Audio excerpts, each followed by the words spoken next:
आज मला इशिकासाठी एवढे पापड लाटावे लागतील, म्हणजेच एवढं कष्ट करावं लागेल, हे जर मला अगोदर माहिती असतं ना तर खरं सांगू मी हा लुकच केला नसता.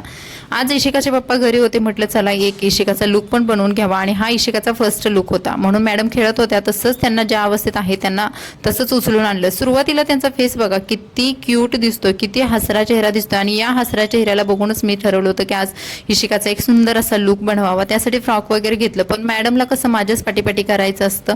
किती तिला इथे बसवलं तरी काही ना काहीतरी उद्योग वाढवायचं काम चालू असतं. काजळाचे डबे घेतले आणि अक्षरशः मी तिकडे तयार करते तोपर्यंत पूर्ण काजळ हाताला लावून घेतला. आता मी तिच्यासाठी काही ज्वेलरी वगैरे काढत होते. मॅडम मागे खेळताय तोपर्यंत म्हटलं सगळं आवरून घ्यावं, पण कधी माझ्या पायाजवळ पोहोचलं हे समजलं सुद्धा नाही. म्हणून कपाट पटकन लॉक करून घेतला आणि तिचा लुक करायला घेतला.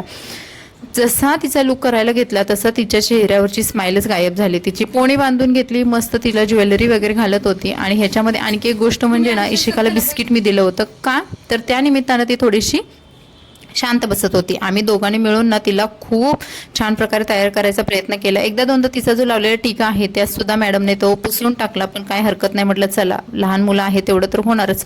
आणि आम्ही इतक्या मस्त प्रकारे तिला खेळवत होतो, एवढं तिच्यासोबत एन्जॉय करून तिला त्याच्यामध्ये इन्व्हॉल्व करायचा प्रयत्न होतो. पण शेवटी ती कसं बाळ आहे, तिला एवढं काही समजत नव्हतं.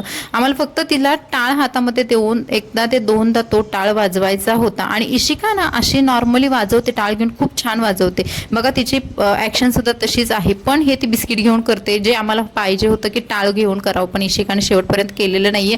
आणि या चक्करमध्ये इशिकाने 2 ते 3 बिस्किट सुद्धा खाल्ली. आम्ही काय करायचो, छोटासा तुकडा तिच्या तोंडामध्ये द्यायचो आणि टाळ वाजवायला बघायचो, पण इशिका काय करायची, बिस्किटचा तोंडामध्ये तुकडा आहे तोपर्यंत शांत बसायचं. नंतर मॅडमचं जे गाणं चालू व्हायचं रडायचं, तर तो बोंगा काही तिचा बंद होत नव्हता.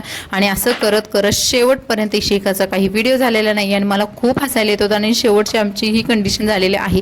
Like, subscribe, bye bye.